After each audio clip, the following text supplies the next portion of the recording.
I know you've been seeing a lot of flares that are partially draped, like they look triangular in some places, and other places they are looking like they're pointed, but it's a flare and you don't know how to cut it, and some people call it the handkerchief flare. Anyway, in this video, I'm going to show you the easiest way and the simplest way to cut a handkerchief flare. If this is the first time you're seeing my face, I'm Ada Uju and I'm a Nigerian sewing blogger. I do videos on sewing tutorials, sewing tips, sewing tricks, and fashion business tips. Before we go into the video, if anywhere in this video you find this content helpful, don't forget to give this video a thumbs up and join the family by subscribing to my channel. So do you want to find out the easiest way, simplest way, fastest way to cut a handkerchief flare? I know you want to. Just let's go into the tutorial. Okay, let's just go. So here are the things I'm starting with. I'm starting with a doll face fabric, my scissors, my measuring tape, my chalk, and this forgotten rich head roller that I broke during this lockdown. So to start off the flare, I'm going to fold my fabric like so. This is like the normal way you fold your fabric when you want to cut like a 180 flare. So I folded it like so, and I sort of tried to get where my waist to start from. Now my waist is 28 divided by 4, that will give me 7, but you know I need like sewing allowance and zip allowance, so I marked about 7.5 inches.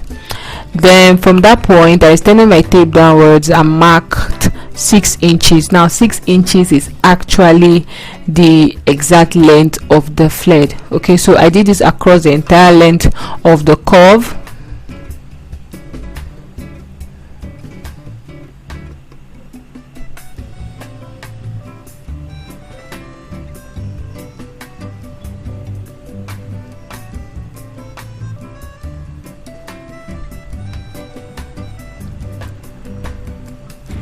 So when I was done marking the length of the flare across the entire length of the fabric, next thing I did was I connected my markings together.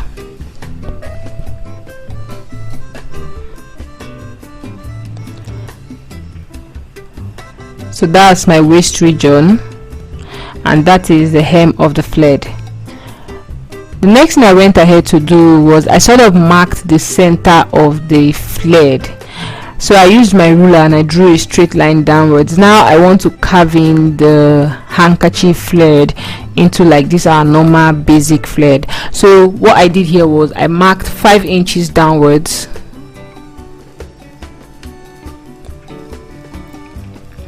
and from the center of the flare I marked 2 inches inside.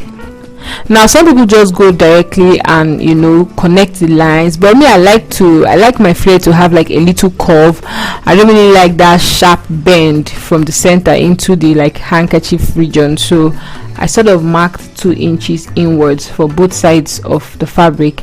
Then I used my ruler and I connected the markings together. So you can, if you're looking at what I'm doing right now, you notice that I didn't exactly stop at that 2-inch point. I kind of branched like half an inch more, so in reality I cropped out 1.5 inches. You understand?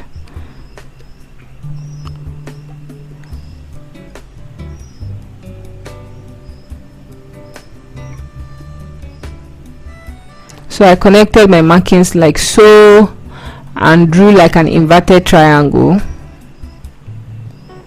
So some people like to start from the end, but I just branched in a bit because I like it to be a little curvy around those regions. So when I was done marking out my flare, I just used my scissors and I cut out the flare.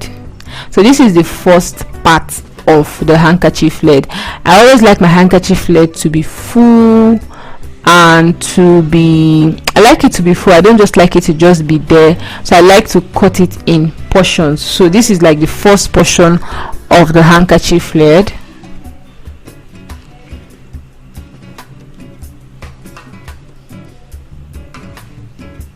So when I was done cutting the first portion, I went ahead to cut the second part, and I just folded it like I wanted to cut another flare again, and I placed the already cut piece on the folded piece, and I went ahead to cut the second part.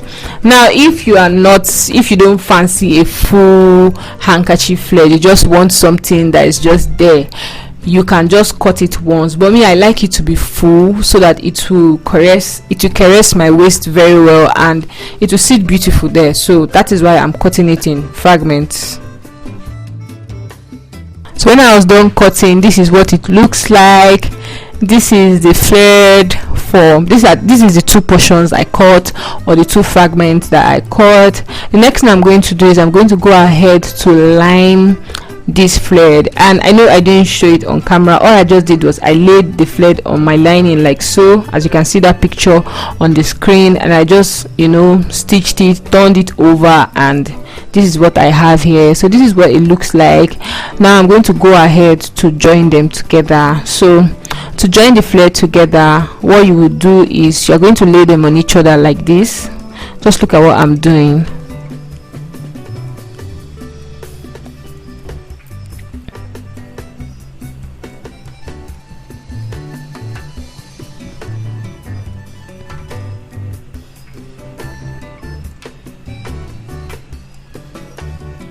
You're going to lay them on each other like so, secure with some office pins so that that point where they meet will be exact. Sewing is all about precision, and I'm going to join it along that side. So I took it out my sewing machine and ran straight stitches.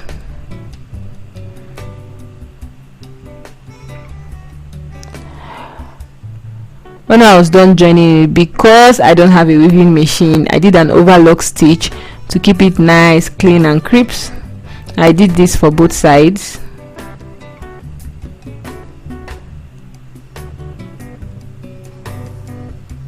So if you don't have a weaving machine, this is another way to keep your edges and your seam neat. So when I was done joining it, I took it back to the table and gave it a really good press, because I want that part to be well relaxed and smooth, because it's going to sit in the front part of the dress. So you don't want it looking wrinkled or squeezed. You want to make sure it is smooth, it is crisp, it is clean. I know you guys are tired of hearing this on this channel, but you have to hear it. Ironing is very important. So when I was done joining and ironing, I laid the center of the flared like so. I lapped it to the center of the blouse. Lapped it on the center of the blouse, secured with some office pins. Then I went ahead to pin the rest of the flared to the blouse.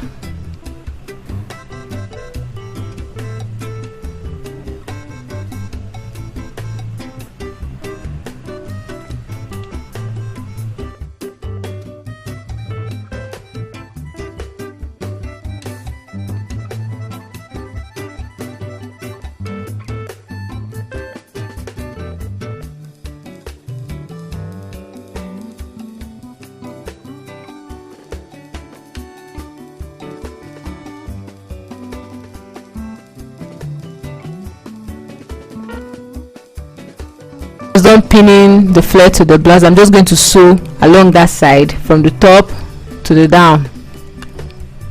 So I took it as my sewing machine and I ran straight stitches to join the flared and the blouse together.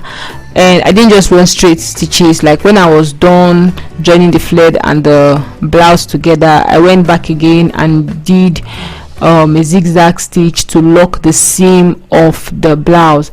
And normally I do this because I don't have a weaving machine. So if you don't have a weaving machine and you have a machine that does several stitches, this is another way to keep your stitches clean and crisp, and to also make your sewing look tidied and neat. So that's what I did here. And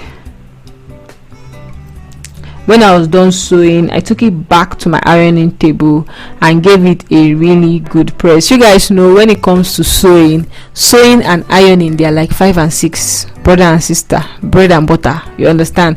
So you must sew and you must iron if you want your dresses to come out nice and beautiful. So I gave it a good press around that place where the flared and the blouse where they met. I gave it a really good press there because I want it to be relaxed. I wanted everything there to be smooth. I didn't want to see any wrinkle or anything because this is a flared. Any little thing will be emphasized. So when I was done ironing, that zip allowance, I wanted to fold it back into the flared, and you can see how I did it. I just folded it with the outline created by the main blouse, and I gave it a good press. Good. So that is how you get back your zip allowance even after you've attached your flared. So from here I went over to attach my zip, and this is what we have, ladies and gentlemen. If you enjoyed this video and you've watched up to this point, why not give this video a thumbs up? If you've not joined the family, subscribe. It means a lot to me.